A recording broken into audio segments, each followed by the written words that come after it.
When a person is smoking cannabis, one of the plant's chemicals known as THC passes from the lungs into the bloodstream. The THC is then carried by the blood to the brain, where it acts on specific cannabinoid receptors. These receptors are found in areas of the brain associated with concentration, thinking, time perception, coordination, memory, and sensory pleasures. The effects of THC activation in these areas is responsible for the high that people feel. But besides creating an altered state of mind, something else happens.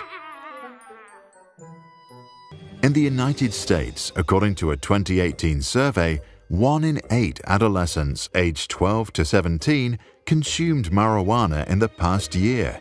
In 12th grade, about 1 in 16 do so daily. So what's the problem? Even super smart people smoke, right? Let's look at the effect of cannabis on a teenager's brain. The brain's response to counter the effects of THC impairs its attention, its ability to remember, and its potential for learning. These effects can last up to several days. This would not be such a problem if our brain ran like a machine, but that's not the case.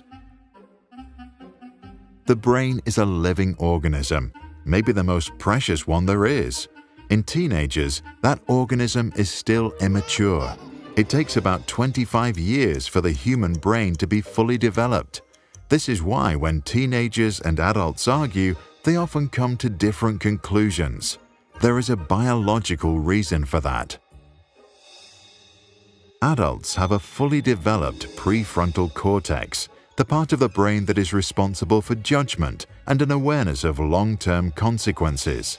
The cortex of teenagers is still growing.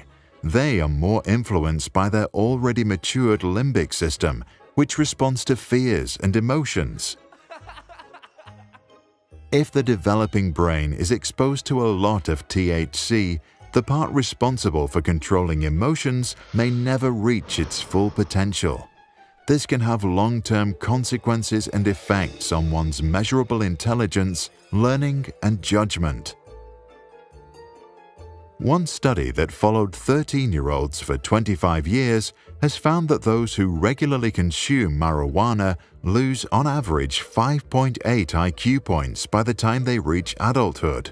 Since our average IQ is just 100, that is enough to shut the door to a good college or close the opportunity to work at a great company. But that's not all. There is also evidence that some teenagers that use cannabis are at higher risk of developing depression or even a psychosis. A psychosis changes the way the brain processes information and causes you to lose touch with reality. You can see and hear things that aren't real and may completely lose your mind. In short, the high of cannabis comes with a multitude of side effects. Some might be fun, some might be healing, and some are potentially horrible. We don't always know. If you want to live life with the ultimate learning machine inside your head, you might want to wait until your mind is fully developed before trying weed. What are your thoughts? Did you ever try cannabis as a teenager? And if so, do you think it did damage to your mind or not? Please share your experiences in the comments below. If you are a parent or educator, check out our website